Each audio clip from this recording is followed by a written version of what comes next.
Hello, everyone. This is Raise Your Voice as part of the Fans First Sports Network. I am your host, Brett Rutherford, joined today by Cole Mitchem, more commonly known as Raise Metrics on X. Cole is joining me today while Darby is out traveling the world, probably enjoying a Guinness right about now or two. But Cole, welcome back to Raise Your Voice. It's been quite some time, man, but I'm really glad we were able to get you on. How you been, man? I've been great. I've been listening this whole time, and I won't be able to fill the big shoes of Darby, but I'm happy to try. So Well, we're happy to have you back, and I don't know how long it's been since the last time you were on, but I guarantee you it won't be that long until we have you on again. We will get you on again soon, and we've been pulling in a bunch of different contributors from D Rays Bay and from the greater D Rays Bay community, and people on the Rays Twitter sphere, if you can even call it that anymore.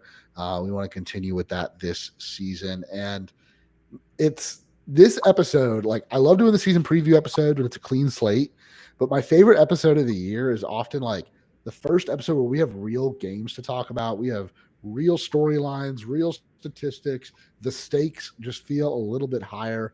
And we have that for this episode. We're going to get to prospect talk in just a little bit with Cole on the show today. But I really want to talk about the Rays opening series in St. Louis. They dropped 2 out of 3 in this series, Cole. I had a hard time feeling like really negative about this opening series, even though they lost to a mediocre at best Cardinals team. yeah, I also came away with some positive takeaways. The I think the biggest shock of the series, of course, was just all the hits. It was a hit parade, specifically singles too. In a weird way, the BABIP gods were on our side for the weekend. But then on the flip side, you had some weaknesses show up on the pitching. So the interesting thing is, I kind of came into the season think maybe being a little more pessimistic in the offense, but more optimistic in the pitching and defense. The first series didn't really play like that; it was kind of opposite. But overall, I think there was some good and there was some bad, and I think there's reason to believe the pitching should clean it up a little bit. But of course, nothing but good signs from the bats, pretty much all the way up and down through the lineup. Yeah, the lineup was great. Was there any shocks to you with lineup construction early on from Kevin Cash, or guys who played early on that you thought were going to be more in a bench role? Honestly, I know there's been a lot of discourse about the lineup on Twitter, and for me, I was a big fan of all the lineups and all the usage of the hitters that Cash rolled with. I think what's interesting is the Rays have right now, they have a pretty nice diverse mix and a balanced mix of position Yeah. players to where everybody has sort of like a complement. Like there's a right-hander to every left-hander, and there's like a better defender to every not so good defender, and it allows Cash to really be flexible and to mix and match well. And even that first game was a good example. You had the righty heavy lineup in there against Liberatore, but then by the eighth inning, every lefty on the bench was in the game already. And I think that's sort of like Cash at his best, and really like the Rays at their best in trying to really optimize every little advantage they can get, and they have a roster built for that right now. And so far, Cash is deploying it that way. That was my takeaway as well. That Kevin Cash felt like more comfortable, right, to make those changes. Last year, that was really not the case. Like Mm-hmm. you had some key injuries early on with Josh Lowe, and then like DeLuca and Palacios missing a lot of time. And in the outfield specifically, it felt like Cash was pigeonholed into like playing the same guys every day, even when at one point they were like all replacement players. Like it was literally Mangum, Meisner, and Jankowski in the outfield like every day for 2 weeks. And it wasn't just those guys. I've mentioned that trio a bunch, but there were other stretches where he was just stuck having to play the same guys. That is not going to be the case this year. Gavin Lux going down early on. Again, like you don't want to see a guy injured. I think he is going to be a positive contributor to this team, but I think that opens up a little bit more flexibility at second base, where you've got Williamson and Palacios in what seemingly is a true platoon. It wouldn't shock me if Williamson starts to play against some right-handed pitching. It made sense that he sat against the two righties this weekend when you opened the season with a lefty, and then you knew you were facing a lefty today, so that you knew he was going to start in 2 out of those 4 games. With Williamson, we've seen him look really comfortable at second base, a position he hasn't played a whole lot at. Uh, you know, it's not the hardest thing in the world to transition from the left side of the infield to the right. But what have you seen out of Ben Williamson early on this season? I'm with you. I'm impressed. I think he was sort of like a perfect piece to tie the whole position player group together. Um, I'm happy that they jumped into that what will probably be known as the Brendan Donovan trade and to swoop in and grab Ben Williamson. Because I think he fits very well as this like roving, very good defender and should be able to handle all 3 spots on the infield. And I agree with you. I think he will draw some starts against righties. I think he will even draw some shortstop starts when they want to give Carson Williams a breather, or if there's a tough righty on the mound, or whatever it may be. So I think this guy's the Swiss Army knife for Cash. You saw on Sunday he aggressively deployed him when Palacios came up, and there was a lefty reliever on the mound. So I think Cash is not afraid to really almost overexpose Williamson, even though he hasn't necessarily proven himself at the big league level. But that's something the Rays have shown plenty of over the years. They are not afraid to stash high quality defenders, even if they are right-handed, and they'll give up a platoon advantage to make up for it, on defense if it makes sense. So, yep, I'm with you. I expect this guy to play a lot and even draw some starts against righties. And so far, his contact ability, his ability to use the whole field, his ability to pick it, this guy looks like a good fit, and he might have a chance to just stick on the roster the whole year. Yeah, no, I definitely agree with you there. Speaking of like role players that are having a big impact, Johnny DeLuca with an absolute tank just now in this game against Milwaukee, 438 feet on looked like a hanging sinker from Aaron Ashby. I did not know DeLuca had that in his bag. I've been a DeLuca skeptic for a couple of years, but yeah, he does look like he's beefed up a little bit, and he just turned and unleashed on that one to tie this game up in the 7th. That's a big time home run from Johnny DeLuca there. I want to talk a little bit more about this opening series before we get into the prospects. Speaking of a guy that's had another big performance today, Yandy Diaz looks more locked in at the plate than he has been, and somehow this guy just keeps getting better. And Father Time comes for everybody. He always wins. He's undefeated, but he hasn't beaten Yandy Diaz yet. Yandy Diaz in his age, was it 34 or 35 season, just continues to look more locked in, more disciplined, strong, and just gets better with age, like a fine wine. He is just so much fun to watch right now.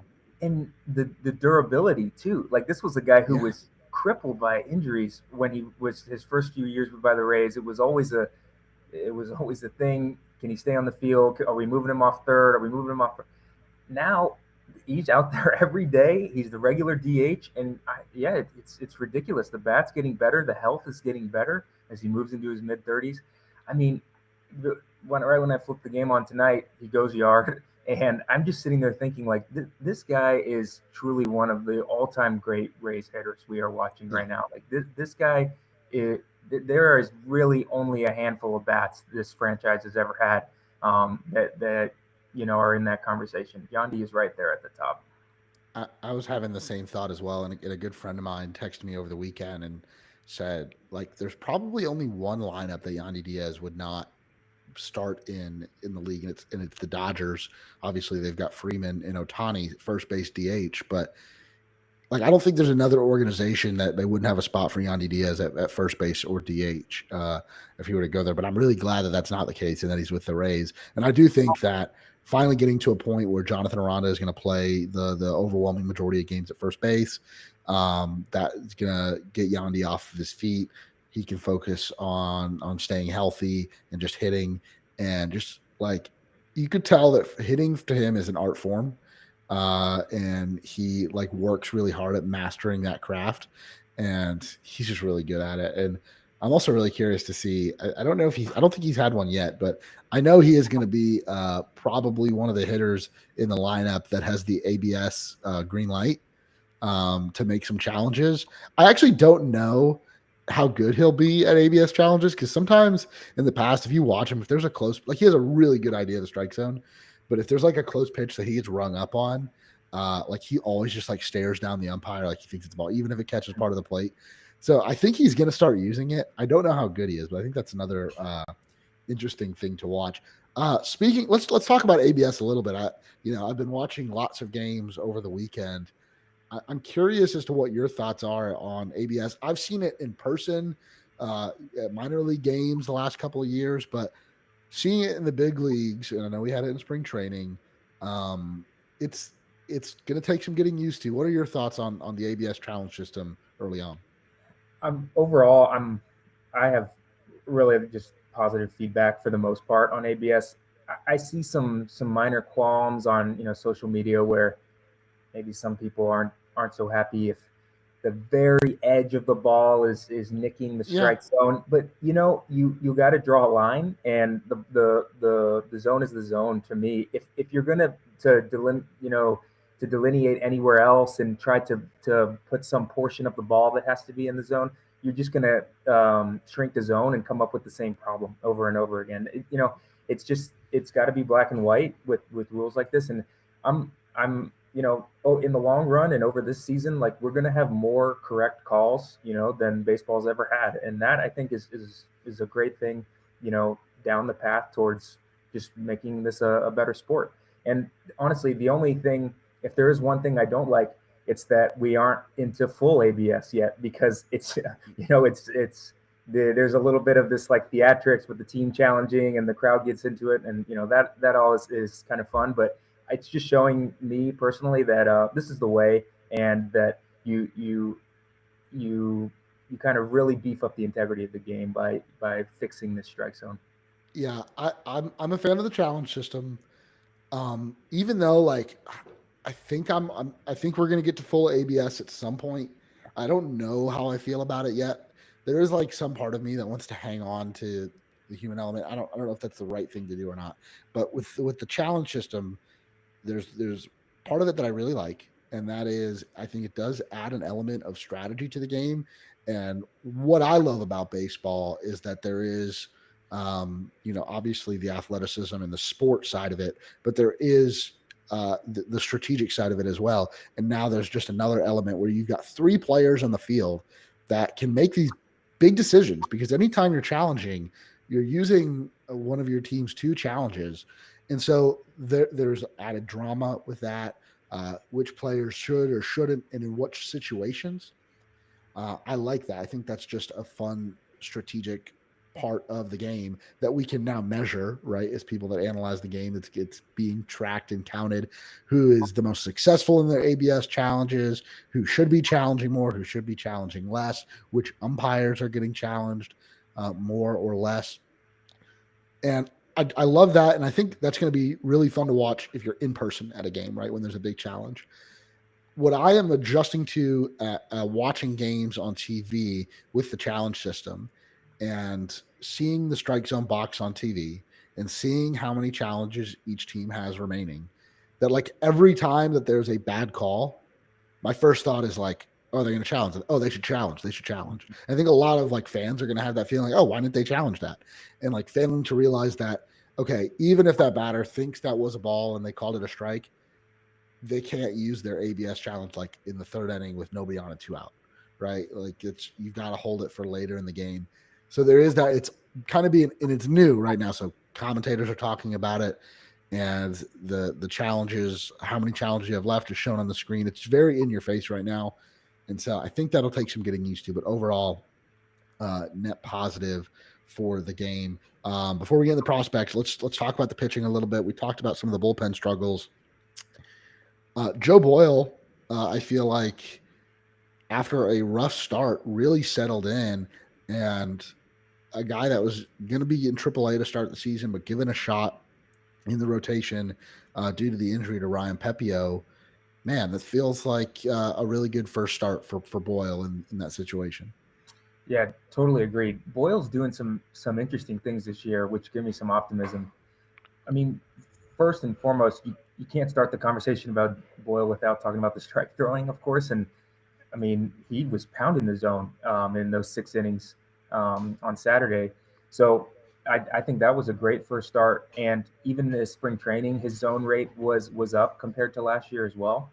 And he's throwing more strikes while also adding pitches, which is usually not the like the correlation you'll see between those two. So he's experimenting with some new shapes. He's got a second fastball shape coming in. He's trying out a sinker with some arm side run, probably trying to limit some damage against righties. And then he's also experimenting with a bigger breaking ball, a sweeper, and he used them both in his start.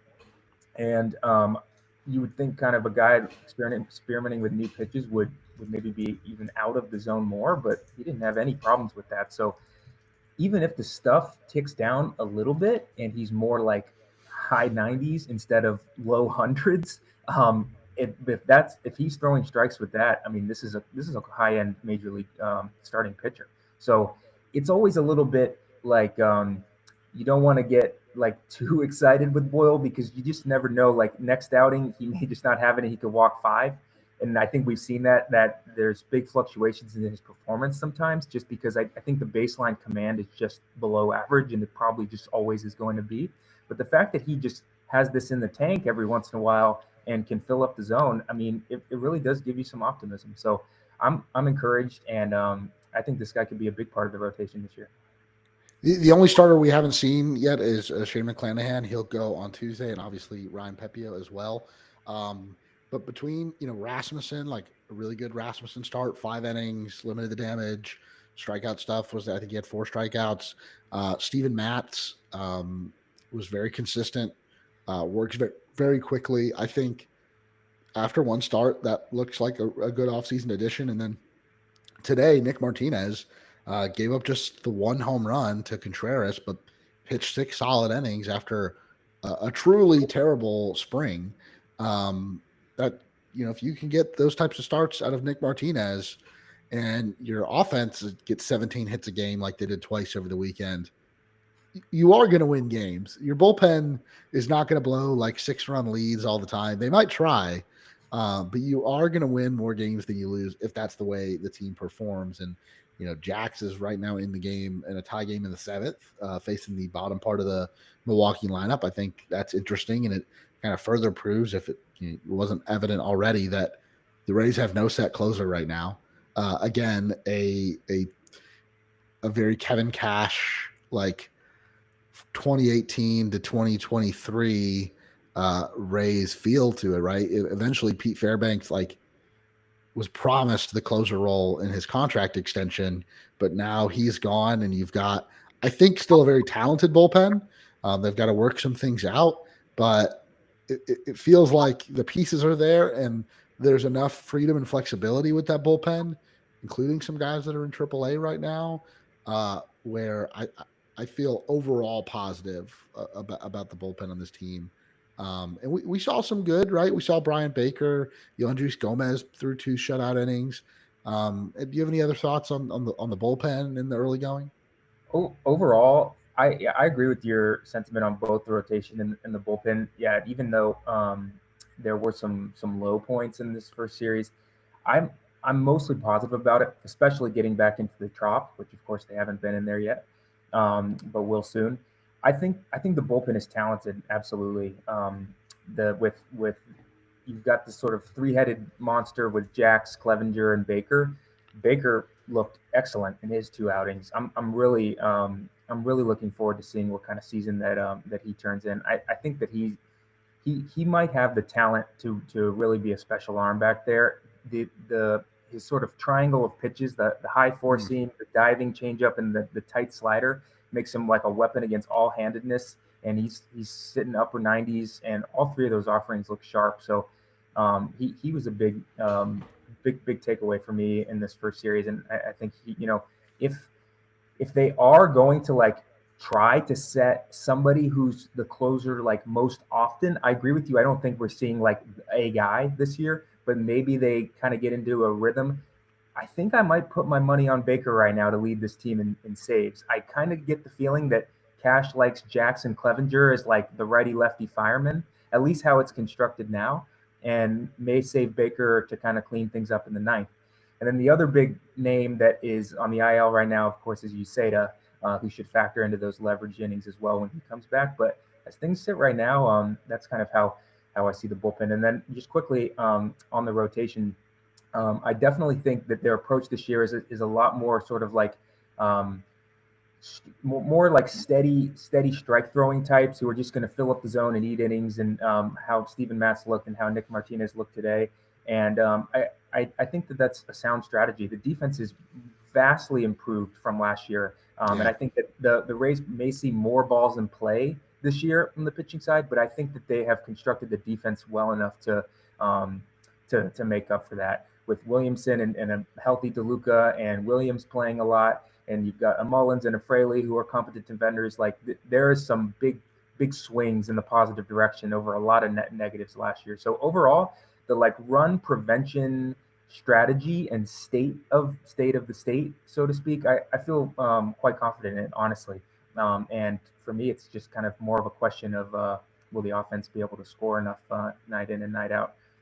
Yeah, I'm in full agreement with you there. Let's go to Danny's question here. On a scale of 1 to 10, how worried are we about innings from starting pitchers this season? I'll go first here. I was really worried about this until they got Nick Martinez. And then I became worried about it with Pepio's injury, although that does seem like it's going to be short term.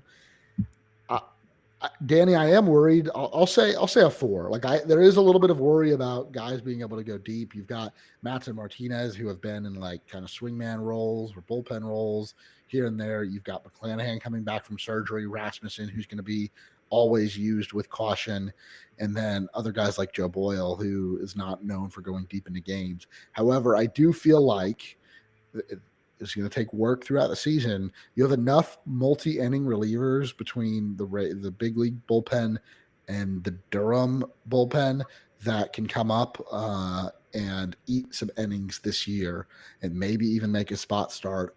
I feel like the Rays are built to weather the storm, but it is going to be something I'm watching. So I'll say a level 4 concern. What about you, Cole? I'm maybe a little bit lower of concern, but I do think it's worth calling out. Mostly because, of course, Pepio is down right now, which has thrusted Boyle into the rotation. I think you do still feel pretty good about Seymour right now, sitting as like the sixth or seventh guy, if you want to count Pepio. His outing, of course, was disastrous, but there's still, I think, plenty to like in there, and plenty reason, to feel that he can throw 75, 80, 90 innings this year with the big league team and be effective in that work. So I think there you're looking at 7 arms who are all serviceable, or at least at the major league level, and then beyond them, as you said, the Yoendrys Gomez's, the Mason Englerts, and even Jesse Schulten's has stuck around on this 40-man for a while now. Clearly, they see something there. Joe Rock as well in AAA. And then behind them, you've got some notable prospects, and Brody Hopkins being the most notable, and Ty Johnson as well, sitting at the AAA level. So I don't think you're going to see, with the core 5 starters they have right now, I don't think you're going to see like 180 inning seasons from maybe any of them really. But the depth behind them, I think, is sufficient to get them through the season. Yeah, and we'll see. Another Joe Rock, by the way, for AAA Durham, pitched out of the bullpen this week, and I think he threw an inning and 2/3. So that's a guy they're keeping in the bullpen, but in a multi-inning role. So could see him. Jesse Schultens, I definitely think we'll see. You could get to a point where, like, okay, you're gonna start Mason Englert 1 game, hope to get like 3, maybe 3+ out of him, and you just push all the starters back one day. Is that sustainable for 162 games?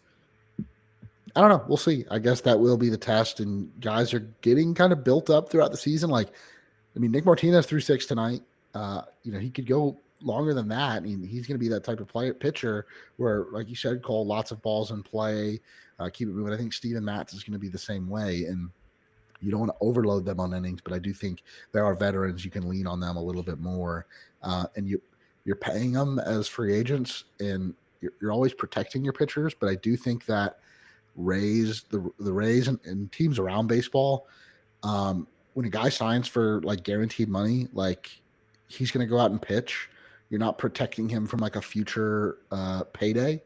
So I do think they're going to be able to lean on some of those veteran arms because the rotation, even McClanahan, I know he hasn't pitched in 2 years and he's still relatively young, but he's been around the block. Drew Rasmussen's been around the block. These are not young players any longer. So you do have some experience in this rotation. So yeah, we'll provide some updates from the game against Milwaukee for those that are watching with us live tonight. And Cole, I want to get into, excuse me, I want to get into the main reason, not the only reason, but the main reason I had you on tonight. I'm feeling really good about the Rays minor leagues, the farm system right now. And excuse me, I need to get a drink of water. Holy cow. The farm system right now, I feel, is in a really good spot. I am going to Durham Bulls home opener tomorrow night. I'm really excited to see some of the players on that team now. Give me, based on everything that's happened this offseason and last year, your state of the farm system. For me, the farm system, I agree with you. It's in a very healthy spot. Definitely healthier, in my opinion, than some of these more recent years that we've seen. I will add a caveat on there in that I'm not sure. While I think the farm system is quite deep and it has a large quantity of potential big leaguers, at the very, very top end, they don't really have like maybe that one guy, that one real loud top 10 prospect, top 20 prospect that's sort of like this unanimous kind of future star amongst most public outlets. So from that perspective, maybe they are lacking a little bit, but in general, there are still a number of guys who are making these top 100 lists and who definitely can project to be impact big leaguers. But from top to bottom, if you want to like sort of look at the top 30 guys, the top 40 guys, top 50 guys, that's where I feel like they are quite strong. And I think you're going to see a number of pop-up guys that are not even really on top 30 lists right now, but turn in good seasons and start ascending up through the minor leagues because they're deep right now. They have a large quantity of players. And when you just throw in that many lottery tickets, like you're going to get some hits. Yeah, I think they're more than lottery tickets, right? I think there are guys that they have targeted in some of these trades. The Shane Baz trade is really one where I felt like that was a good opportunity to reload the farm system, and it might come at a cost, right? Like I don't want to go like say trading Shane Baz is the best thing ever. He just got a contract extension with Baltimore. He does feel like a pitcher that's poised to finally make that next step, and I would have loved to have that with the Rays. The Rays felt like they could go in a different direction and backfill the rotation with, they spent money on the rotation too. I mean, over $20 million to bring, just for this season to bring in Matz and Nick Martinez. But the Rays felt like they could move on from Baz, bring in like 5 players, and then fill their rotation with other guys. And you mentioned that there's not like a top prospect. Carson Williams at one point was like consensus top 10, and that took a hit last season. He is, however, the opening day shortstop. So, prospect rankings be damned when you're in the big leagues. Like now it's up to you to perform, right? It doesn't really matter where you're ranked. He's been given the opportunity in the runway. However, the Rays have the number 2 pick in the draft this year. And it feels like Rock Chalowski is going to be the number 1 overall pick out of UCLA. I hope not. I hope not too, but you've got a couple of other players that will fall to the Rays. Only one player will get picked before the Rays are up. And Justin LeBron at Alabama feels like another kind of can't miss prospect. The top high school name is avoiding me is I can't think of it right now, but an incredible looking prospect as well. That's your chance to get your can't miss consensus, eventually consensus top 10 prospect if you make the right selection. Now, the Rays have had mixed success when they pick that high in the draft, but they all had some big hits. Obviously, David Price, number 1 overall. Evan Longoria was taken to the top 5, or maybe he was 6th overall. You did have Tim Beckham, You did have Josh Hamilton, who was a bust for different reasons. So a long history of mixed success picking that high in the draft. But I think that's a big thing that we're not really talking about yet. And the way things go now is like you could get someone that could be on the team by like the end of next season. Like if you take a college player with that pick, that's someone who's going to have an impact by 2027 or 2028 if things go well. Yeah, yeah. I agree with you. This is an exciting time for the organization, and the I the interesting thing I would say what how Neander and Co are running the team right now is I would almost say this is as far as they've. So the Rays always play the middle. They buy a little, they sell a little. This is not anything new to Rays fans, but they are pushing the edge and really trying to push this window, in my opinion, and are loading up in the farm system to a bigger extent than we've seen it in a long time. And I think even some of the major league moves that they made this offseason, they're somewhat telling in kind of where they are choosing to invest and put their resources. For example, they're moving on from a guy like Josh Lowe, who maybe you could argue has some tools and he's not old or anything yet, and maybe has some upside, but they're turning him into a prospect and reinvesting that money into like a 1 year vet like a Gavin Lux. Same thing with a short-term vet like a Steven Matz and a short-term vet like a Nick Martinez. This is where their dollars are going, and when they were making those investments, you can't help but think in the back of the mind somewhere they're thinking that these investments could turn into prospects because they're short-term vets, and if the Rays fall out of it, these are going to be the first names you hear about, on the trade block this summer. And I mean, think about the Danny Jansen signing a year ago, and you got Yadier Reinamo back in return when you sent him to Milwaukee, and yeah, Reinamo looks like a guy that we'll talk about him in a little bit, like a guy yeah, that could be a major league regular for you at some point. yeah. And Littell turned in Fiducia, who Yeah, whatever you may think about him, he's the he's on the strong side team. platoon of the Yeah, catching situation for a major league team right now. So I think that they definitely have an eye on sort of a year or two out, and they are investing big in on the farm system. Of course, this new stadium is looming as well, and the new ownership group is coming. So I think that the Rays they're pushing towards this youth movement, and their dollars, even on the big league roster, are sort of being spent. Yes, on players to contribute and to help now, but sort of with that next eye open that this could potentially help us even further down the line. and I think that's telling. I think that's telling with a new ownership group that have come in and said, "Listen, we've got to rebuild Tropicana Field and build a new stadium, hopefully in Tampa." Right? We've got a lot of things on our side that we need to take care of if we're going to make this investment by the team. The TV deal is like uncertain. Neander, your team, Kevin Cash, like your guys' jobs are safe. We're not worried about baseball operations right now. You guys continue to do what you do. And I think there is a difference in the way front offices operate. Like you can even take someone who is universally respected around the league like Neander. And I think if you put him in a different market where the expectations are different and the urgency is different, if you don't win now, you're on the hot seat. I mean, look at a guy like Farhan Zaidi, who I think is a really good executive, and it just didn't work out in San Francisco.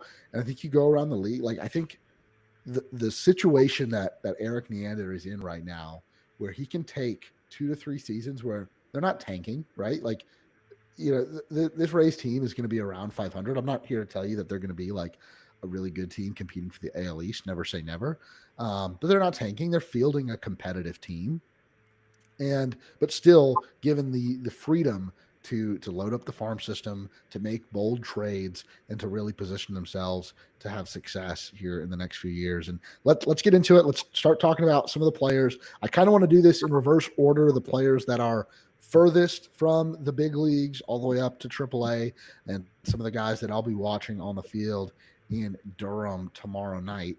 So let's go down. I don't really have any like thoughts of guys that we're expecting to be in like the complex league. Those guys are either like coming off of injury or they're really young international signees. But I'll ask you, like, do you have any thoughts on a player that you don't expect to be in affiliate ball this week? I mean, no name jumps out to me like right away. It's so tough, who may Yeah, pop out of these complex leagues and the Dominican winter team that right. the summer team that they've got down there. And so yeah, it's almost just like a tough exercise. One thing I may mention though is that the Rays they have this draft strategy where they load up on pitchers, especially in the back half of the draft. You'll see in the first few rounds of the draft they go real heavy on bats, and that's the largest Prep sort of shortstops usually. prep. There you go. Yep. And the number two prospect on a lot of these lists right now is a prep shortstop, Grady Emerson. So yeah, we'll see. But this seems to be like some. It's been so consistent for like multiple, like a handful of years in a row now, to where those first 4 or 5 rounds, it is all in on bats, both college and high school, and then they almost from that point on finish out the whole rest of the draft with arms. So it's an interesting strategy. I think the thought process may have something to do with we're going to invest heavy on the bats, because these are sort of like maybe like the safer or the more higher probability picks to perform in the minors, whereas the arms are sort of like a little bit more variable. So we'll go with lower dollar amounts there. So all this is to say, I think you will probably see some of these arms who were picked in the back half of this past draft, and they'll be assigned to these lower levels. And then generally speaking, a couple names from the backgrounds of these drafts will start to rise a little bit through the ranks as well. Mason Montgomery is a good example of a name picked years ago now, maybe the 2021 draft, but was sort of just like a depth starter in college, and the Rays grabbed him, and not a high round in the draft, and he made their way to the system. Obviously, a big leaguer now, so they've continued that strategy, and it'll be interesting to see if any of those arms kind of pop Yeah, that you may not expect. yeah, definitely. Let's get into the Charleston roster. Again, these rosters aren't officially announced yet. They opened the season. I think the AAA's already started. The rest of the minor leagues open later this week. But we have a good idea of who's going to be playing at this level. Uh, Daniel Pierce, first round pick. Uh, going to get to see him in his first full year of pro ball. Tell me a little bit about Daniel Pierce. This is going to be his age 19 season, I think, out of high school. The Rays took him out of high school and should be with the Charleston River Dogs this season. What can Rays fans, if you're following the minor leagues, expect out of a guy like Daniel Pierce? The Pierce pick for me was not too dissimilar from the Carson Williams pick. A few years ago, honestly, you got sort of what probably looks like an undersized high school shortstop now, but who has some pretty exciting athleticism, and some quick twitch actions on the diamond. The reviews about his defense say that he's a capable shortstop defender with potential to grow into to being even plus there, and there are some tools with the bat as well. So I don't think Pierce is going to be some fast riser who is going to make his big league debut anytime soon. But this looks like an intriguing prospect who is probably going to take it pretty slow, level by level, as he kind of grows through the minors. So yeah, I'm interested in him, no doubt. Another player the Rays acquired in that Shane Baz trade, Slater DeBrun. Actually, DeBrun was picked with the draft pick that the Rays traded to the Orioles to acquire Brian Baker.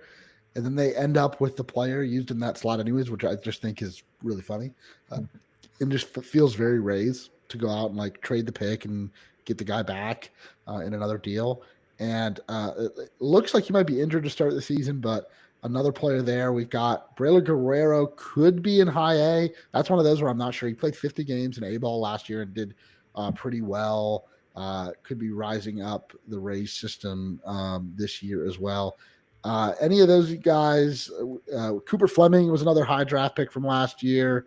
There's some interesting pitchers in there as well. But who else in Charleston stands out to you? The name that I was going to touch on was Cooper Fleming. I think he's more of a bat first high school infielder than Pierce was known as. So I'm interested to see if Fleming hits the ground running and is actually able to handle low A pitching right off the bat. I think that would be an interesting development story, and he would quickly start to get on some radars if he hits like the scouting reports think he might be able to. And then Guerrero, he has been an intriguing prospect for a little bit now, even though he's still so young and in the low levels. An interesting thing I saw on him is that we got some bat speed data out of spring training this year for the first time. And so some of these prospects got into a couple games, and Braylor Guerrero's bat speed ranked very highly. It was up there right around Xavier Isaac's numbers from some of the numbers we saw in his games as well. So I think it's probably fair to say Guerrero has one of the fastest bats in this system and most power in this system. But there definitely are some questions around the other parts of his game. Can he make contact enough? And is he a capable enough defender? So I don't think he ranks as really one of the top prospects in the system because he has some of those questions. But a guy that young with that much bat speed, that's somebody that should be on your radar. Yeah, and I mean, if he is an A ball again, he played 50 games. This is going to be his age 20 season. They might start him in Charleston. That's going to be one of those. We'll just have to wait and see when the rosters officially come out. But between some of those guys we just talked about, facing like A ball pitching, they could really mash, and that's something that's going to be a group that is going to move up. I think for the most part, together through the system. Caden Bodine is I'm not exactly sure where they're going to start him. Roster Resource has him starting in A ball last year. He played 11 games there after being drafted out of Coastal Carolina. Catchers usually take a little bit longer, but this is going to be his age 22 season. So if he does start in A ball, I don't know if he'd be there for long. If he's able to find success, you can easily see him move up into high A, and he could be there to start the year. Let's move in. Go ahead. Say real quick on Bodine. I'm excited about Bodine. I don't. Maybe you can help me here. I don't remember the last time the Rays sort of threw in a significant catcher prospect in a trade return. Yeah. Like they usually hunt for their catching help on the fringes.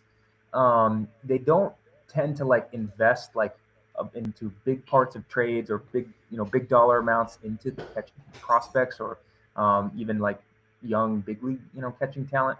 So I thought it was interesting that they felt that he was enough of a quality prospect at the catcher position, and I think that he's exciting. He makes a lot of contact, looks like a polished bat, and the glove has a lot of rave reviews on it too. So I agree with you. He can move through the system pretty quickly, I think. Yeah, I agree, and he based on like what I knew out of him from his time at Coastal Carolina, like seen as a leader, seen like a good clubhouse guy, and that's what you want out of your catcher. And so it wouldn't shock me if they move him pretty quickly. Let's talk about the Bowling Green Hot Rods a little bit. I think this is going to be an interesting group. We haven't talked a lot about pitchers yet. Let's talk about Anderson Brito, hard-throwing right-handed pitcher that the Rays got in that Brandon Lau trade. They got him from Houston alongside Jacob Melton. And it seems like the Rays really like this guy. Whenever the Rays go out and get a young pitcher that isn't like already popping on prospect lists, and Brito was starting to, but really wasn't fully recognized, your heads start to turn. Talk to me about Anderson Brito. He's got some good stuff, no doubt about it. I think that he was a big riser in the Arizona Fall League this year. Had a really strong performance there, and it's a good fastball with a big curveball as well, and some other tertiary pitches coming into the picture as well.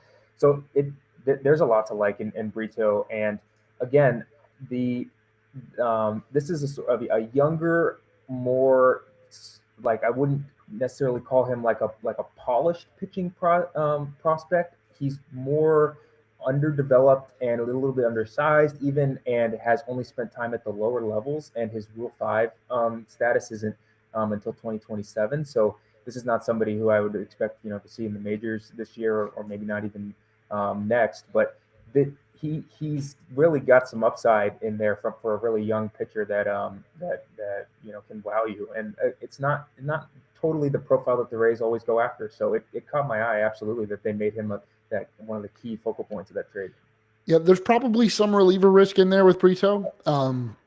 But it's another reason why, with his age and where he's at, and he's not super close to Rule 5 yet, where they can really take time on him to work him out as a starter. And like if he was getting close to Rule 5 where you need to protect him and you want to start using him, you might transition him to a bullpen role earlier rather than later. So I think this benefits the Rays, benefits Brito. He'll start probably in high A in their rotation and could probably like innings get, more innings are a commodity even at the minor league level. Guys start shifting around, filling in innings if there's injuries or trades. It wouldn't shock me if Brito like gets all the way up to maybe AAA this year, even if it's just for like the last 2 weeks of the season, face some AAA hitters, and the Rays want to see how his stuff is playing. But I do think they're going to take their time in developing him. Also in high A this year should be Theo Gillen, the Rays first round pick from 2024. A guy that really burst onto the scene last year in A ball. In 73 games, he had a 151 WRC plus. He did miss a large chunk of time due to injury, but walked like 20% of the time. Didn't have a whole lot of power, but I do think the hit tool is there. I'm not 100% sure where his defensive home is. He's probably a corner outfielder. Maybe he can keep it up in center, but there's a lot to like in the bat here with Theo Gillen. What are your thoughts? Yeah, he's exciting. Another one of these high first round high school picks, just as we were talking about earlier. Huge first year bursting onto the scene. So I'm very excited to see what Theo Gillen can do. And yeah, his Rule 5 status is until 2028, and he's still only 20.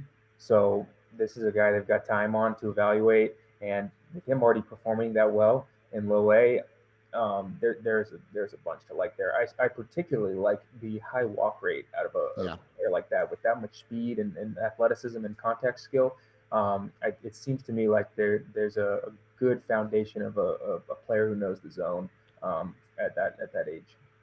Seems like a high floor player, right? Like he's got the Agreed. hit tool, he's got the plate discipline, and he can play somewhere. Like he's not a defensive liability. I don't. If I sounded Exactly. harsh on his defense, like I just don't know if he's going to be a major league center fielder, and he's got Yeah. time to work on that. Like you said, he's in high A. The Rays have plenty of time before he's Rule 5 eligible.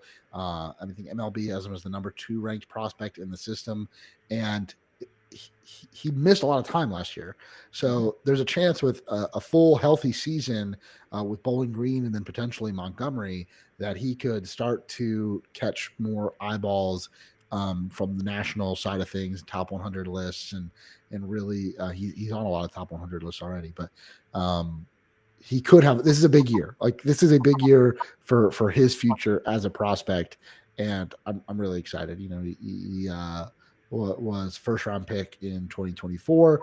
Another former first round pick from the year before, from 2023, Adrian Santana, a player that struggled last year in high A, just like not super high quality contact. I don't really know where he fits in, and I'm not sure what position he's going to play. A little bit of a disappointment, the first round pick from 2023, but is there a chance he starts to turn things around this year? There's always a chance, as a first round talent, but I think it's fair to say that so far his minor league career has been a little bit disappointing. The Rays really like these. They are not afraid to take shots on high defenders or on like high quality defenders, especially when they're only in high school. And he's an example of one. It seems like the glove at shortstop is still legitimate, but like you said, the bat is not really developing all too fast. I don't have a ton of optimism that Santana is somebody in the long term plans, but he was drafted in the first round, and there is some level of sort of pedigree there for Santana. I will give you a name that I am looking forward to seeing more this year. That is catcher Nathan Flewelling. Mm. Um, this is a 19-year-old who really demonstrated some impressive things in the minors last year. Big power. Apparently, he can stick at catcher. There is some defensive talent there. Knows the zone well. Has some contact issues, yes, and he is a catcher, so plenty chance that he kind of has to sort of cook slowly through the minors. But there is some real juice there for a guy only at 19 years old. So I'm intrigued to see if he can put together another solid year with the bat. Yeah, I mean, a guy that really I knew his name coming into last season. Did not expect him to be a prospect that I'd be following, but yeah, like you said, with the way the bat is playing, and if he can stick at catcher, yeah, those numbers will play. We got a Nick And Fortes double in the ninth. yeah, Three how about two. that? The Rays take a 3-2 lead. Nick Fortes, like, it's been 4 games, but I've really liked what I've seen out of him. Like defensively, he had a huge ABS challenge in another game to turn a pitch into a strike. He's looking confident at the plate. Um, we talked about Hunter Fiducia a little bit. Nick Fortes might just take the job and Yeah. be your primary catcher.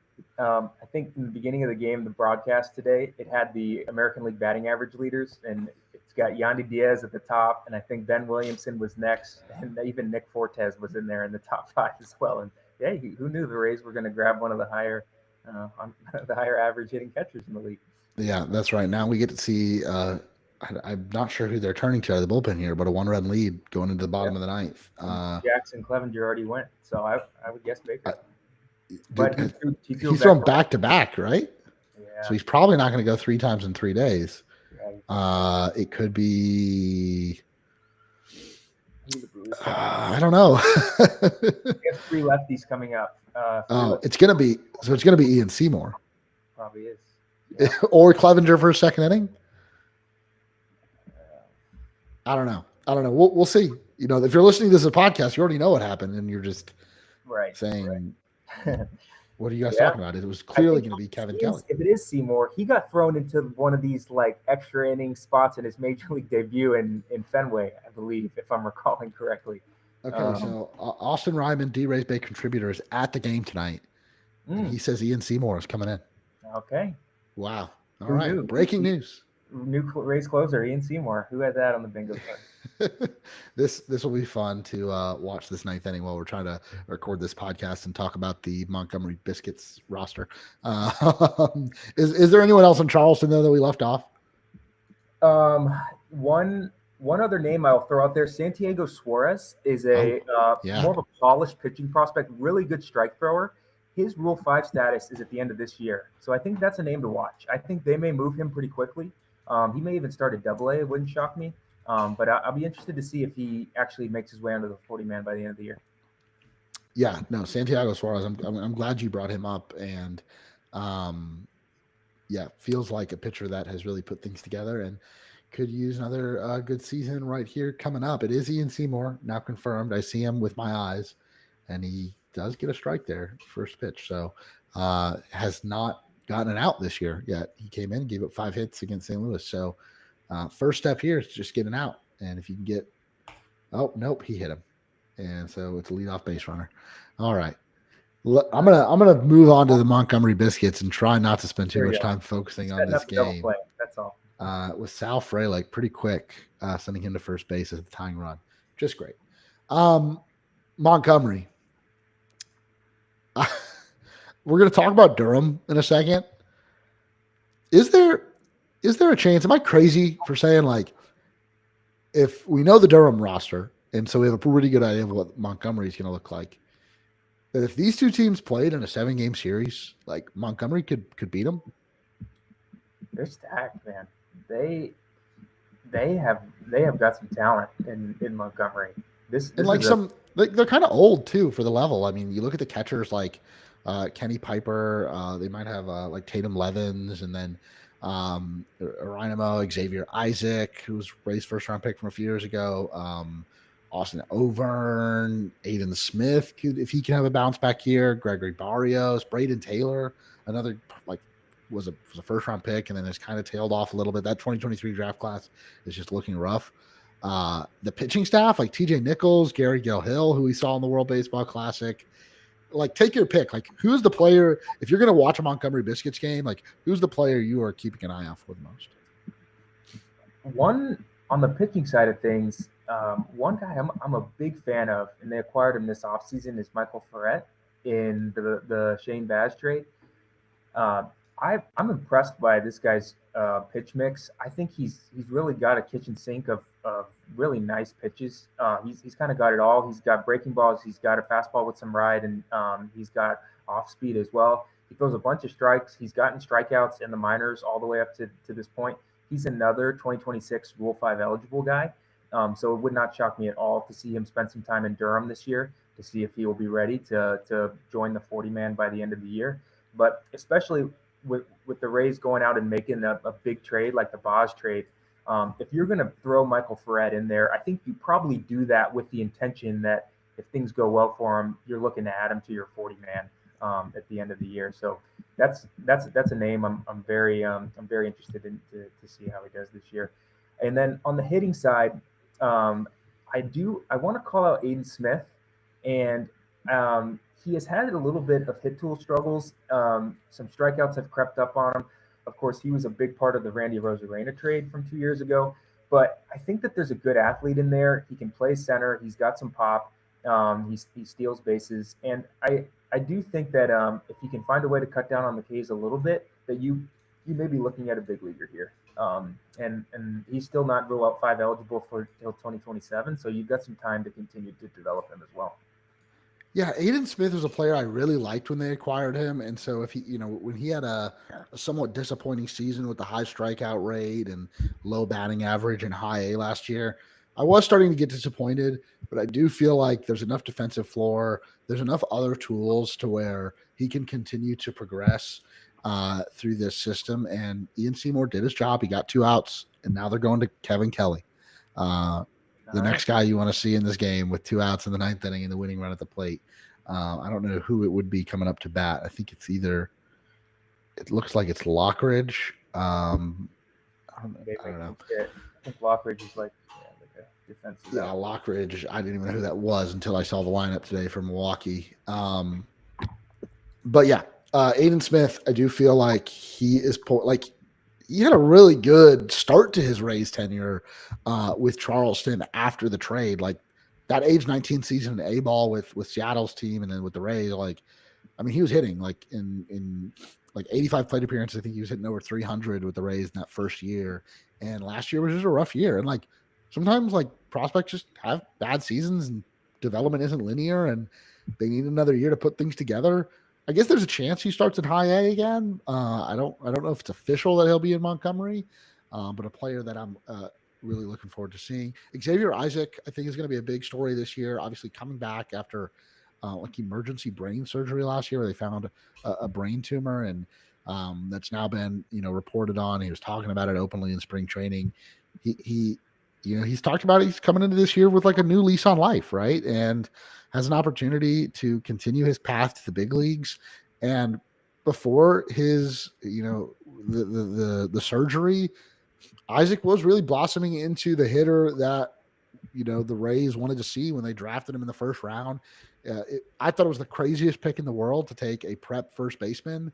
But now it looks like he'll either play first base or a little corner outfield as well. And he can hit, and he can really hit. And that bat will get into a lineup somewhere if it continues to progress. So I'm excited to see him get a start in AA, and it wouldn't shock me to see him in AAA Durham by the summer. I just feel like he is ready for a big year. Anyone else in Montgomery that you want to touch on? One guy who's not ranked very highly, but I've just kind of liked him ever since they drafted him, and he's kind of flown under the radar and performed pretty well, is Emilian Petrie. He's a second baseman they picked in the second round in 2024. And the guy's just kind of hit. Like he puts the ball in play. His contact rates are good. He also draws walks. Doesn't have much power, but he can poke one out every here and there. He seems to be a good defender at second. I wonder if this was one of those guys that just sneaks up on you and all of a sudden is knocking on the big league door as like sort of like a utility player. He's just kind of a lower ranked guy that I've liked for a bit now.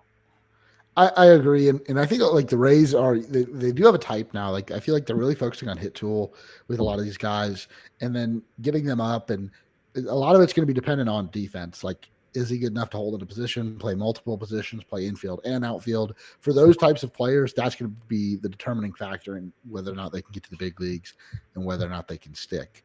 One more arm, since we're talking about Montgomery.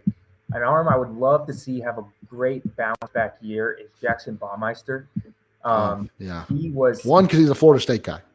Yes, yeah, go Noles. And he was, I think, kind of the key piece in that Zach Eflin deal a few years ago, and his year last year was not great. I think It there was may have been bad. some injuries things going on. He couldn't find a rhythm.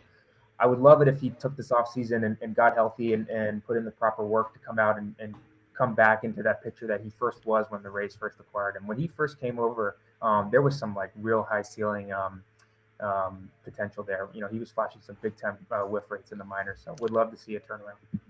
How about Nick Fortes winning another ABS challenge in a big situation, and it's going to lead to the Rays winning the game? Look at that. Nick Oh, Fortes getting strike two overturned, or getting a ball overturned into strike two, and then a ground out from Blake Perkins there to end the game. Nick Fortes, this guy. he's just come in like I love this guy already. Like the Rays went out and got him last year. On a D-Rays Bay roundtable, I said that the Rays were going to end 2026 with two catchers that weren't in the organization. I was saying that pretty much tongue in cheek, but I did not have a whole lot of confidence in this group coming into this season. But Nick Fortes early performances, man, I'm all in on this guy, and the Rays pick up their second straight win. That's huge. Big Awesome. performance from the pitchers tonight, and we talked about Kevin Cash's bullpen usage, and how awesome is that you can turn to a guy like Ian Seymour, who was terrible on opening day, and saying, all right, we're in a one-run game in the ninth, you're getting the ball again. You didn't let him finish it, wanted to set up the matchup there, went to Kevin Kelly to either face the righty or force the Brewers into making a change, and they did that, and that worked out too. So a good win there to start the series in Milwaukee.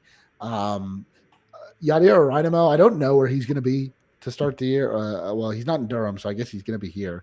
I thought maybe he would just go straight to Durham. He played in 37 games in Montgomery last year, had a 111 WRC plus, low strikeout rate, big bat to ball guy. Probably going to be, he's listed as like second base shortstop. I think he's probably going to be a second baseman moving forward. Somewhere in the mid teens for the Rays top prospects. Um, this feels like a guy again with like a pretty high floor for a prospect. He's going to stick around. He'll probably get to the majors at some point just because he has the tools. If you needed to, go to a guy in a pinch, I think he has the ability to become a big league regular with those bat to ball skills if he can hold down a decent second base. But I'm excited to see him in Montgomery, and I think he could be in Durham pretty soon too. Yeah, he's fun. He's like he if you watch him, he's got a lot going on with the Yeah, bat. Sometimes it's a little bit of like a loud like a lot of movement, which is so weird for a guy who runs like 10% strikeout rates. So he's like a unique guy, and he's almost like where you hear people describe a player as just like hitterish. Like this guy just finds knocks, like he just finds singles all around the field. This is the type of player that a Rynamo looks like to me. yeah. So yeah, and yeah, of course. So he's on the 40 man too. So he's in the mix. The Rays have made a bet on him. Gary Gill Hill is another guy who we didn't mention. We saw him in the World Baseball Classic. I like Looked Gary good. Gill Hill. Yeah, There's nothing about him. Like there's not one thing you can focus on, and this is a blessing and a curse for a pitcher like him. He's not got like this great fastball or this like devastating curveball, but he does everything well. I don't know if that means he's going to be a big league starter ever, or if he's going to be a big league starter with the Rays.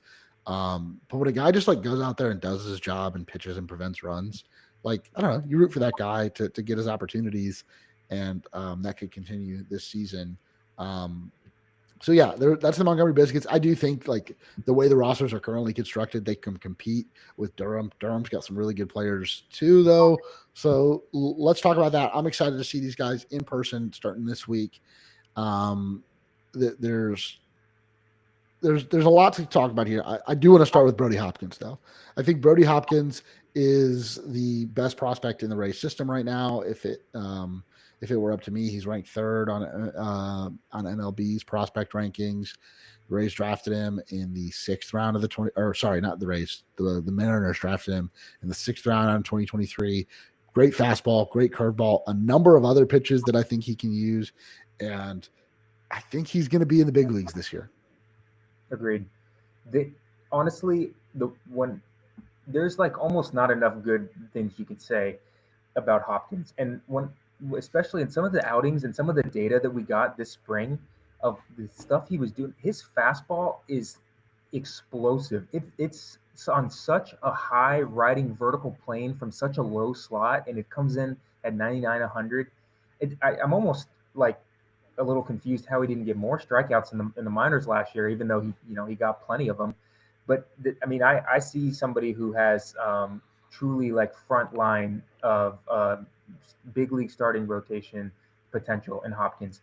You just don't see arms that are this big, who throw this hard, who have feel for a breaking ball, who can throw strikes. I wouldn't call his command great, but he can throw strikes, and I think that the sky's the limit for this guy. And I totally agree with you. We definitely should see him in the big leagues at some point this year. Otherwise, I think something must have gone wrong, because I don't. This guy has, his stuff is too good for the minors. Even if he comes up in some bullpen type role or in some capacity, I think it's highly likely that he breaks into the big leagues at some point this year. If you had to pick like one guy to start a game right now, like a do or die game, where would he come in on the list? Like if you're power ranking Rays starters. It's interesting because if you think back to like the 2020 World Series run, the Rays kind of did this with Shane McClanahan. They put him on the team, even though he never threw a pitch in the big leagues, because they knew he was one of the 13 best, or just the 14 best arms, and they went with it. Hopkins is kind of in a very similar spot right now as far as just electric stuff sitting in AAA.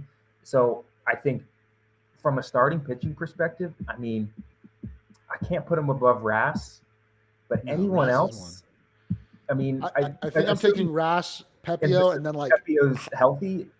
I think the McClanahan, like, is the stuff really back yet? Like, I don't know. I might take Hopkins over McClanahan right now, and I definitely take him over Mats Martinez, Boyle, and Seymour, and any of the other guys in AAA. He had his first start.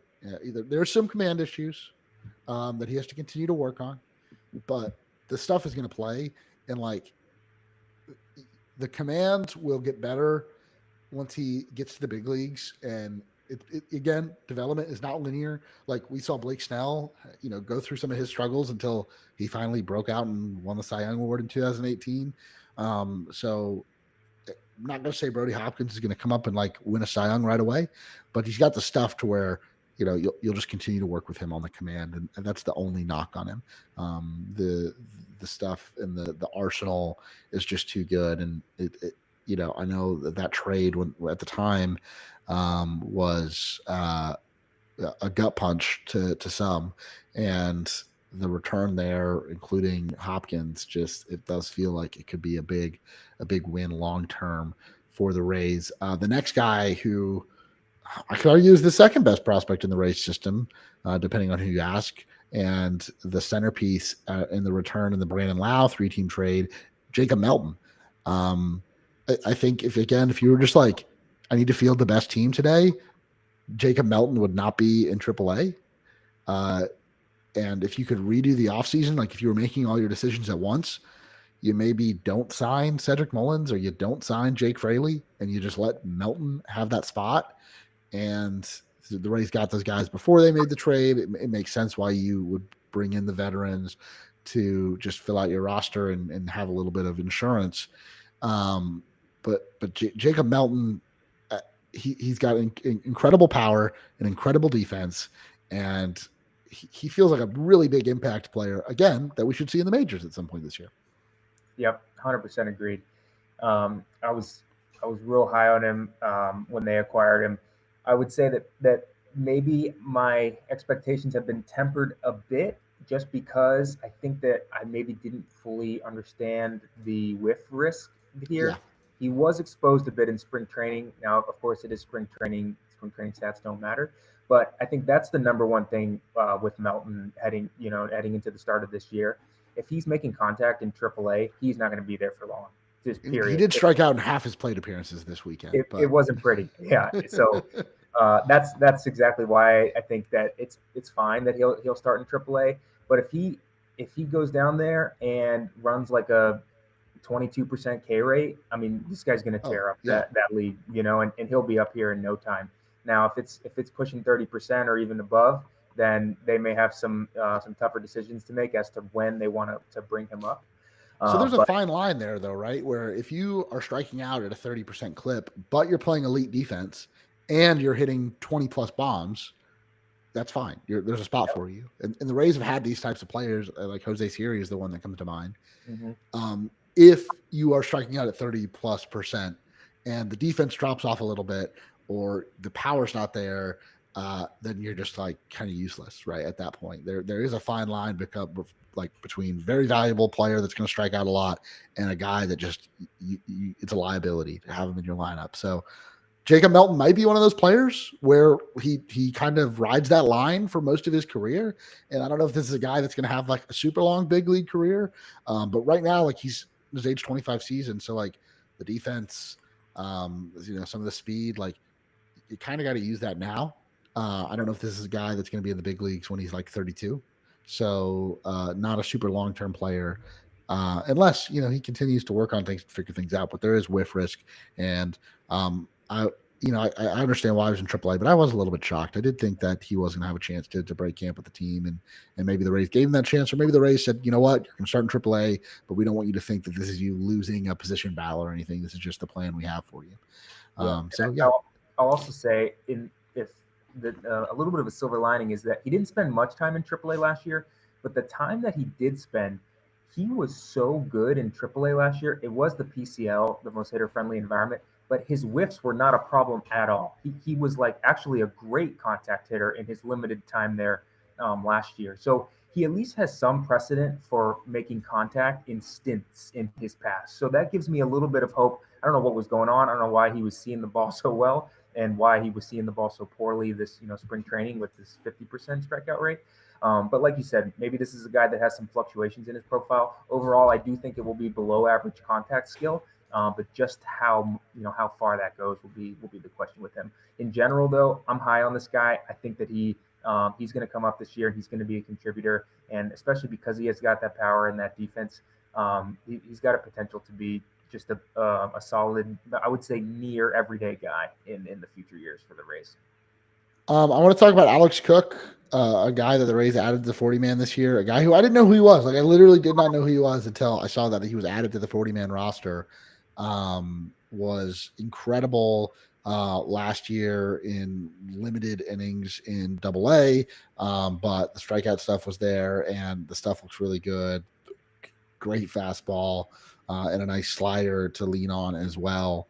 A guy that with his stuff probably will be in the big leagues at some point this year. He's on the 40-man, so you don't need to make room for him. You can just bring him up and use him in high leverage situations early on. So tell me more about Alex Cook. Yeah, I like him too. And just like you, I was a little surprised that he was added, but that gives you a little intel into what the Rays think about him. The 40-man decisions they're very interesting times because it's one of the rare times where a team directly tells you what they think of players on their roster and in their farm, and they are creating space by moving other players off the roster to add guys like Alex Cook. So it's pretty telling. And it's hard because you don't know how every other team is valuing this guy. Yeah, you're having to make a guess. Like, okay, Cook, we like. Maybe the rest of the league doesn't know about him, but hey, maybe the Tigers really like him and they throw him in their bullpen for this season. It's a real. I would love to be on a fly on the wall in the front office while they talk those decisions through. Like, how much do you weigh the fact that you think he might sneak through? How do you even know? Like, I'm sure they've gauged some trade interest over the years on who likes which of their prospects, but do they like them enough to actually take them in a Rule 5 draft? Like, a lot of things to decide on here. But the fact of the matter is they added this guy, and he didn't throw a ton of innings last year. I think he dealt with an injury. I do wonder if it's a little bit more of a relief style profile. I'm sure they'll try to stretch him out because he's still young and still has a bunch of options and all to see if he can make it work as a starter.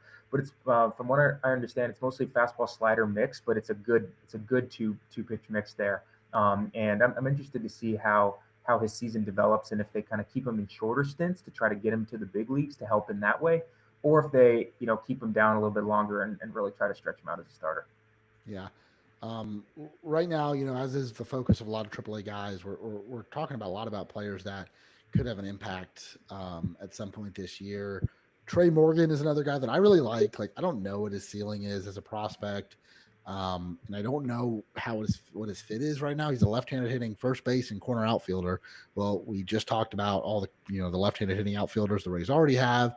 They have Jonathan Ronda at first base. If you're looking at like first base prospects, you've also got Xavier Isaac that probably projects. He does project a lot better than Trey Morgan. So uh, I don't know how Trey Morgan gets on the Rays, but he is also the type of guy that maybe he plays well enough and gets involved in a trade and goes somewhere else where he would have that runway. What do you think about Trey Morgan? I think he he's he's he's like polarizing. He's just kind of a unique and almost like a strange prospect. Like there's definitely things he does really well, but there's just almost like it's hard to evaluate him almost because like there's not really players like this. This is like an elite You're talking about defensive 80 grade first base person. players? Yes, with like excellent like contact and walk skills, but like really little power. He even steals some bases. He can play left field in a pinch, but like overall, when you look under the hood, like you don't really see much impact, like as far as exit velocities go, and even some of the whiff rates last year at AAA came up a little bit. So I don't know. It's strange, but sometimes strange is good. And one thing that you can't deny is that the guy has performed all in his minor league career. I mean, he hits, and all reports are very solid on his first base defense. So it wouldn't surprise me if he kind of carves out some sort of role in the big leagues where he's kind of like a defensive first baseman who can hit against some righties and be sort of like a pinch hitter, maybe play some left in a pinch. I don't know if that role exists on the Rays, but I think this guy probably has a big league future, even if it's kind of in like a really weird route to get there. Yeah, I could see him being in a trade where like the Rays need to get a reliever and they go and they make like a June trade with a team that's already out of contention to get an interesting arm out of their bullpen because they're dealing with injuries or something. And you just move Trey Morgan, and that at that time you're ready to call Xavier Isaac up to play first in AAA. Like, yeah, and Morgan could get that runway in a team that's rebuilding or a team that's not in contention. I'll also say too, Like the Nationals, it screams like Nationals to me. there you go. Yeah, I like it. The other thing I'll mention is, let's say Aranda goes down with an injury. You think he's the next call? You think they would make space on the 40 man to bring Trey? No, okay. No, I don't think so. Probably maybe Malloy. It would just depend. I mean, you've got Yandy that can play first. I think it's because the Rays their offense right now is built on three cornerstone bats. It's Yandy, Aranda, and Caminero. So I think if any one of those three goes down, you got to whoever comes up is sort of your next best bet at a good bat. To me, that kind of looks like Malloy or maybe Melton, but he's an outfielder, so I don't know if that fit is too clean. But I would start to worry about the offense if one of the three big guns has to miss any time. And I wonder what their internal opinions are on Morgan. Like, is he a guy they would actually play in a pinch this year? If something like that were to happen, I'm not sure. Yeah, like I don't know. Are you trading for like Dominic Smith, who's playing with the Braves right now? That like feels a little more Raysy, right? Than playing Morgan, which is sad because like I don't know, Morgan could probably do a job. So yeah, I don't know. It doesn't feel like that would be the route they take. Because I feel like there's other guys, they're going to say, oh, first base, anybody can play there. We'll play Ryan Valade there, and we'll play Yandy there, and we'll just figure it out. But yeah, I'm rooting for Trey Morgan. I do love to watch him play, so I am rooting for him. What about Ty Johnson? Talk to me about Ty Johnson. So I'm glad you brought him up. For me, Ty Johnson, if I can put my stamp on somebody who's not like maybe super high rated in the system, but I think may have a chance to be really damn good, it's Ty Johnson for me. And I'll give you a little bit of a comp of a former Rays prospect who he reminds me of slightly. So Ty Johnson is not the flashiest pitcher in the world. This is not some guy who's like fire breathing, 100-mile-an-hour, nothing like Brody Hopkins or anything. He mostly just works with a four-seam and slider. He's struggling a little bit to find his third pitch, but it just works. Like the results just come. His strikeout rates are ridiculous. He fills up the zone, and his pitches almost have this like little bit of an invisible factor to him. It reminds me a lot of Joe Ryan's ascendance through the Rays Wow. minor league system. Now that's kind of maybe a sore subject and how that has all come Yeah. to together for Ryan and the Nelson Cruz of it all. But for it, I just remember getting a lot of similarities because there were plenty of people who were not on Joe Ryan. Like, because this guy threw 92 with like an okay slider, and like some of the scouts just like weren't really seeing it. But year in and year out, he was posting 35% strikeout rates in the minors, and he just filling up the zone. And like at a certain point, you just have to like kind of flip the cards a little bit and just say, well, batters just are not seeing this for for whatever reason. So in that regard, I that's kind of like the flavor I get of Ty Johnson. Of course, I don't want to put this. Joe Ryan has turned into like an excellent big league starting pitcher. I can't say that I think Ty Johnson is likely to be that, but I definitely think that Johnson's got a little bit of underrated appeal here, and based on everything that he has done in his minor league career so far, I think this guy's just going to carve up AAA again, and another guy that we might be looking at in the second half this year in a Rays uniform. Yeah, he might be getting the start tomorrow night. We tried to map it out before the show. Hopkins has already pitched. Logan Workman's already pitched. Chase Zaleski has already pitched. Joe Rock's coming out of the bullpen. So it'll either be, I think, Jesse Schultens or Ty Johnson tomorrow night. And we'll see. I would love to see Ty Johnson. I think that would be a fun home opener. Fangraphs right now, they've got a 40 plus FV on him. They've got him 15th in the org. This was their last year's rankings. I mean, he's not in other outlets. Like, I've never seen this guy on a top 100 list. I don't know if you have, but I mean, last year in AA, he spent the whole year in AA. He's been durable too, which is another great aspect to his game. 35% strikeout rate with only an 8% walk rate, and then the year before, split amongst levels with both the Cubs system and the Rays system, he had a 36% strikeout rate. And then you've even got some of these more modern projection systems like Oopsie. Oopsie projects him for a 25% strikeout rate in the big leagues right now with a 3.9 ERA. Yeah. Like, I mean, it's sort of like just a little bit of a flipping of the, like, going away from the traditional scouting, like how's his fastball, how's his slider, into just like realizing like these results are just here and they're starting to become too hard to ignore for me. So I'm pretty much all the way into Ty Johnson, and if there is a chance he can start to find a third pitch, anything that's usable for him, I think this guy's gonna be a big league starter. Yeah, I'm excited to watch him in AAA.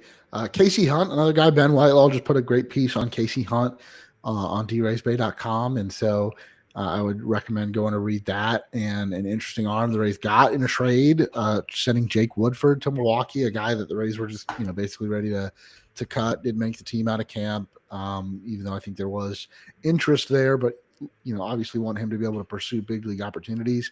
Hunt pitched as a starter last year in AA.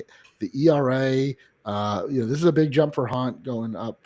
He had more success in AA a year before that, but the strikeout stuff really took a hit last year in a full season in AA. But he'll have another year. I think he'll. I don't know what role exactly he'll be used in Durham, but a guy that we could see at some point. Has really good breaking balls, can use other pitches, not a great fastball. I think it's like a 40 grade fastball, but can use his other pitches and lean on those. So I'm interested to see, but you can read more about Casey Hunt on draysbay.com and Ben Whitelaw's great piece.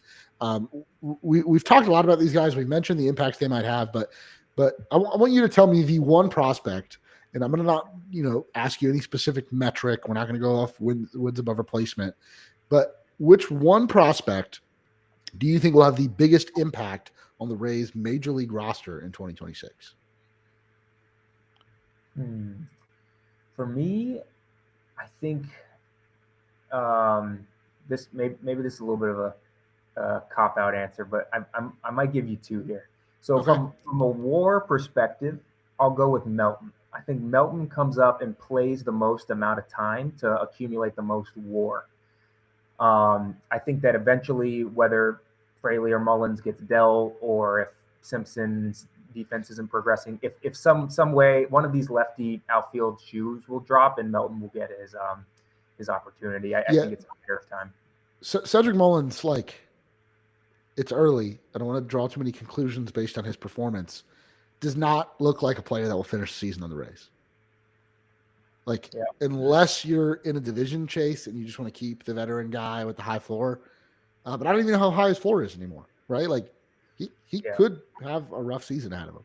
I'm And at that I'm point, you might holding just give the keys to Jacob Mountain in center field. I'm holding out a little hope for Mullins. He was like really he really struggled with New York last year after the deadline.